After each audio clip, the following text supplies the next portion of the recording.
Hello friends. स्वागत है आपका हमारे यूट्यूब चैनल आर के हिंदी कहानियों में। आज की कहानी है ममता का आंगन। विदाई की बेला हर विवाह समारोह का सबसे भावुक कर देने वाला पल। सुंदर से लहंगे में आभूषणों से लदी निशा धीरे धीरे आगे कदम बढ़ा रही थी। आंसुओं से चेहरा भीगा जा रहा था। सहेलियां और भाभियां उल्हाना दे रही थी। अरे इतना रोगी तो मेकअप धुल जाएगा, इसी तरह की चुहलबाजी हो रही थी। मगर वो चाहकर भी अपने आंसू नहीं रोक पा रही थी। खुद को दोराहे पर खड़ा महसूस कर रही थी आज वो। सजी धजी सुंदर सी कार उसे पिया के घर ले जाने को तैयार खड़ी थी। अजय कार में बैठ चुका था। निशा ने कनखियों से देखा तो लगा कि अजय बेसब्री से उसका इंतजार कर रहा था, मानो कह रहा हो अब बस भी करो निशा, नए घर में भी लोग तुम्हारा इंतजार कर रहे हैं।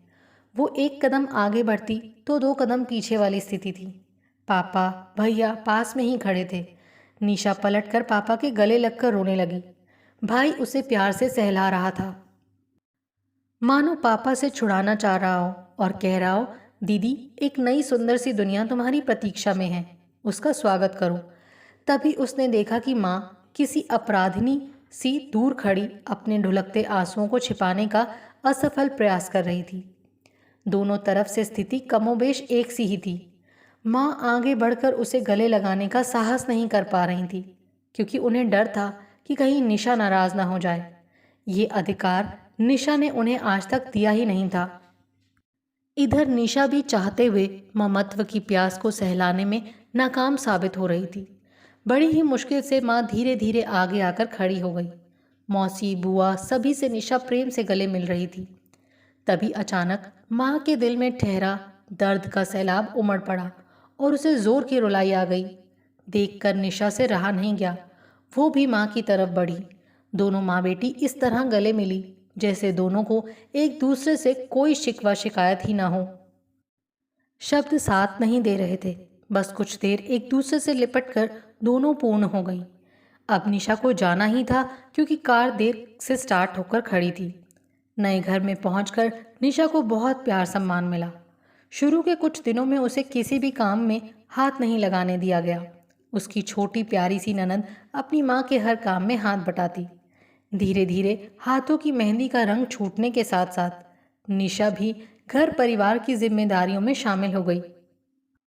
जबकि माँ के घर में वो कोई भी काम नहीं करती थी, मगर ससुराल तो ससुराल होता है। शुरुआत में कुछ कठिनाई भी आई। कई बार वो रो पड़ती थी। अपनी समस्या किसे बताए, क्योंकि अपनी माँ को तो उसने पूर्ण रूप से तिरस्कृत किया हुआ था। माँ ने कई बार प्रयास किया था निशा घर के थोड़े बहुत काम सीख ले, परंतु ढाक के वही तीन पात। जब कुछ छोटी थी तो पापा के लाड प्यार की वजह से, और फिर बड़ी होने पर माँ से एक अनकही रंजिश होने के नाते। यूं निशा को काम करने में कोई परेशानी नहीं थी, परंतु वो माँ से कुछ सीखना नहीं चाहती थी। न जाने क्यों उन्हें अपना दुश्मन समझने लगी थी वो। विवाह को लगभग 20 दिन बीत चुके थे। निशा की सास उसे एक बड़ा सा डिब्बा देते हुए बोली, बेटा ये बॉक्स तुम्हारी माँ ने तुम्हें सरप्राइज के तौर पर दिया है। तुम्हें इसे खोलना और देखना इसमें क्या है। अपने सारे जेवर डिब्बे में रख देना, लॉकर में रखवा देंगे। घर में रखना सुरक्षित नहीं होगा। शाम को जब निशा अपने जेवर डब्बे में करीने से संभाल रही थी तो उसने वो बॉक्स भी खोला। वो देखकर अवाक रह गई। डिब्बे में सुंदर से सोने और हीरे के जेवरात थे, और साथ में एक संक्षिप्त पत्र भी। ये पत्र उसकी माँ रीता ने लिखा था। प्यारी निशा, तुम्हारे पापा का मुझसे शादी करने का मकसद सिर्फ इतना था कि उनकी अनुपस्थिति में मैं तुम्हारी देखभाल कर सकूं। अब तुम्हारा विवाह हो चुका है। समय के साथ धीरे धीरे समझ जाओगी कि एक पिता के लिए अकेले संतान को पालना कितना मुश्किल होता है। माँ तो सिर्फ माँ होती है। ये सौतेला शब्द तो हमारे समाज ने ही गढ़ा है। पूर्वाग्रह से ग्रसित ये भावना किसी स्त्री को जाने समझे बगैर ही खलनायिका बना देती है। तुम्हारी विदाई के समय मुझसे लिपटना मुझे उम्र भर की खुशी दे गया। मेरा बचपन भी कुछ तुम्हारी ही तरह बीता है। सदा सुखी रहना। अपनी माँ से मिलने कब आ रही हो? वो सोच में पड़ गई। उसकी आंखों से आंसू बहने लगे। उसे इन गहनों में से ममत्व की सुगंध आने लगी। वो काफ़ी देर तक उन्हें देखती रही। इनमें से कुछ गहने उसकी अपनी माँ के थे और अधिकतर नई माँ के, जिसे उसने माँ तो कभी माना ही नहीं। दरअसल निशा के जीवन में दुखद मोड़ तब आया जब 12 वर्ष की उम्र में उसकी माँ की मृत्यु हो गई थी। लाड प्यार से पली इकलौती संतान कुदरत के इस अन्याय को सहने की समझ भी नहीं रखती थी। पिता राजेश भी परेशान। एक तो पत्नी की असमय मृत्यु का गम, दूसरा 12 साल की बिटिया को पालने की जिम्मेदारी।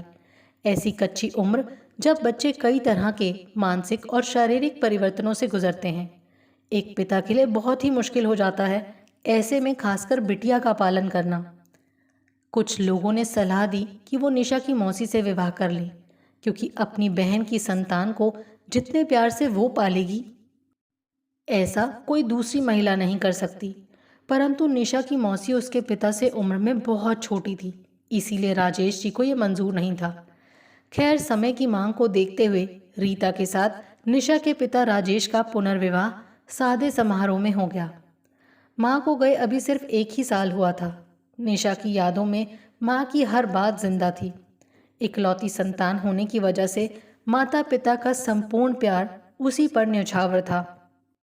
राजेश ने रीता के साथ विवाह तो किया, परंतु निशा को किसी भी मनोवैज्ञानिक संकट में वो नहीं डालना चाहते थे। रीता भी खुद बहुत समझदार थी। इधर निशा भावनात्मक, मानसिक और शारीरिक तौर पर आने वाले बदलावों से गुजर रही थी। माँ उसे भावनात्मक सहारा देने का भरसक प्रयास करती, परंतु निशा हर बार माँ को ठुकरा देती। अकेली अकेली उदास सी रहती वो। नई माँ कभी पिता से हंसकर खिलाकर बात करती तो निशा परेशान हो उठती। उसे लगता कि इस महिला ने आकर उसकी माँ की जगह ले ली है। निशा की माँ की साड़ियाँ राजेश के कहने पर अगर रीता ने पहन ली तो निशा आग बबूला हो उठती। ये देखकर रीता ने अपने आप को बहुत संयमित कर लिया था। वो नहीं चाहती थी कि किशोरावस्था में किसी बच्चे के दिमाग पर कोई गलत असर पड़े। समय के साथ साथ निशा का अकेलापन दूर करने के लिए एक छोटा भाई आ चुका था। आश्चर्य ये कि छोटे भाई से निशा को कोई शिकायत नहीं थी। वो उसके साथ खेलती और अब थोड़ा खुश रहने लगी थी। लेकिन माँ के प्रति अपने व्यवहार को वो नहीं बदल पाई थी।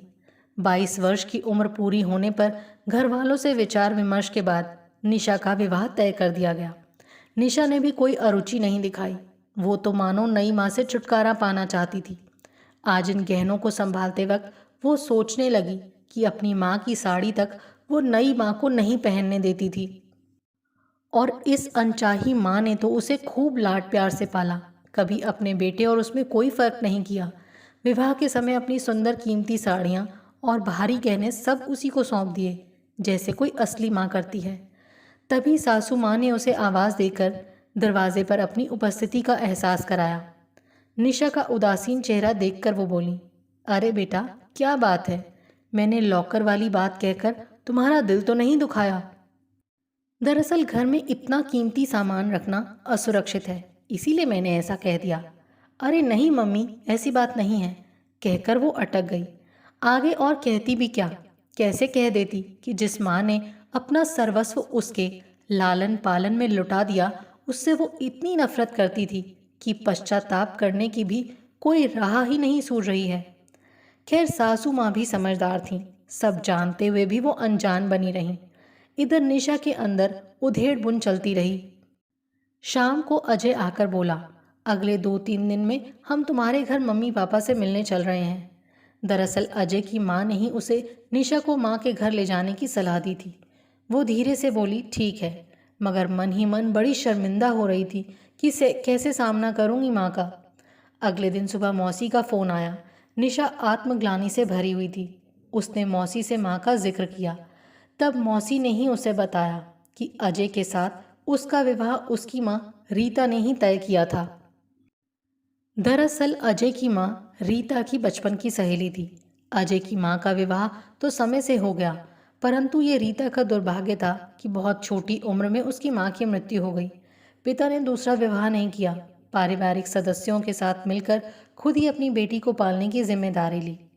परिवार के बीच में रीता की परवरिश तो ठीक ठाक हो गई, परंतु उसके विवाह में देरी होती रही, क्योंकि दादा दादी की मृत्यु हो चुकी थी। ताऊ ताई अपनी गृहस्थी में व्यस्त हो गए। अब रह गए थे रीता और उसके पिता। वो पिता को छोड़कर कहीं जाना नहीं चाहती थी। अधिक उम्र हो जाने पर लड़की के लिए लड़का मिलना भी कभी कभी मुश्किल काम साबित हो जाता है। इसीलिए जब राजेश की पहली पत्नी की मृत्यु हुई तब रीता का विवाह उनके साथ इस शर्त पर हुआ कि उनकी बेटी निशा को अपनी बेटी मानकर पालेंगी, और रीता ने यह जिम्मेदारी बखूबी निभाई। कुछ वर्ष बाद अपना बेटा होने के बावजूद भी उसने दोनों बच्चों में कभी कोई फर्क नहीं किया, और आज भी ये रीता ही थी जिसने निशा का रिश्ता अपनी सहेली के बेटे अजय से करवाया था, ताकि वो स्वयं अपनी बेटी के भविष्य को लेकर आशान्वित रहे। परंतु ये बात परिवार के किसी भी सदस्य ने निशा को नहीं बताई थी, क्योंकि उसे तो नई माँ से अत्यधिक बैर था। फिर वो ये बात कैसे बर्दाश्त करती। ये बात जानकर निशा अत्यधिक दुखी और शर्मिंदा थी। उसने साहस करके माँ को फ़ोन मिलाया। उधर से माँ की प्यारी सी आवाज़ आई, बेटा, रिश्तों को सहेजने की कोई उम्र नहीं होती। जब भी अवसर मिले इन्हें संवार लो। शायद माँ इससे आगे कुछ बोल नहीं पाई, और इधर निशा मायके जाने की तैयारी में जुट गई, क्योंकि उधर ममता का आंगन बाहें पसारे उसके इंतज़ार में था। आपको हमारी ये कहानी कैसी लगी, प्लीज़ कमेंट करके ज़रूर बताइए। अगर आप इस चैनल पर नए हैं तो इसे सब्सक्राइब करें और शेयर करें। Thank you.